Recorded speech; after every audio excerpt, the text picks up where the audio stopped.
ఎట్లా చూడొచ్చు 1,50,000 కోట్లు ఇది పక్కాగా ప్రజాధనాన్ని వృధా చేయడం. ఒక రకంగా ఏం ఏం చెప్తా ఉన్నాడు మొన్న అబ్జర్వ్ చేసినప్పుడు, మాకు ఇయ్యనీకి ఏం లేదు, నా తల నరుకుతారా, లేకపోతే నన్ను చంపుతారా, నేను ఏడికెళ్ళి అప్పు తీసుకురావాలని మాట్లాడుతుండు. మరి అలాంటి పరిస్థితుల్లో ఇలాంటి ప్రాజెక్ట్ అవసరమా?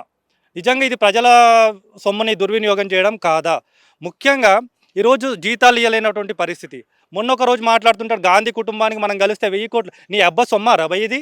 నీ అబ్బా సొమ్మాని మేము అడుగుతున్నాం. ఇది తెలంగాణ ప్రజలు ఎంతో గత 69 ఏళ్ల కళని కేసీఆర్ గారు వచ్చి కళని నిజం చేసినటువంటి వేళ మన తెలంగాణను అభివృద్ధి చేయాలి కాబట్టి ఏదో పనికిమాలిన ప్రాజెక్టులు తీసుకొచ్చి గాంధీ ప్రభుత్వాన్ని కట్టబెట్టడం అంటే ఏంటి, అది మీ ఉద్దేశం? అంటే ఇక్కడ కరప్షన్ యాక్టివిటీ చేయాలి, కమిషన్లు తీసుకోవాలి, గాంధీని నాకు అనిపిస్తూ ఉంది భారతదేశం మొత్తంగా చూస్తే 3-4 రాష్ట్రాల కంటే కూడా కాంగ్రెస్ కానీ కాంగ్రెస్తో అనుసంధానమైన ప్రభుత్వాలు ఉన్నాయి. దాంట్లో ముఖ్యంగా తెలంగాణని ఒక బ్యాంకు లాగా, ఒక లూటీ చేసే ప్రాంతంలాగా తీసుకొని మిగతా ప్రాంతాల్లో వాళ్ళ కాంగ్రెస్ పార్టీని విస్తరం చేసే ప్రయత్నం జరుగుతుందని నేను భావిస్తూ ఉన్నాను.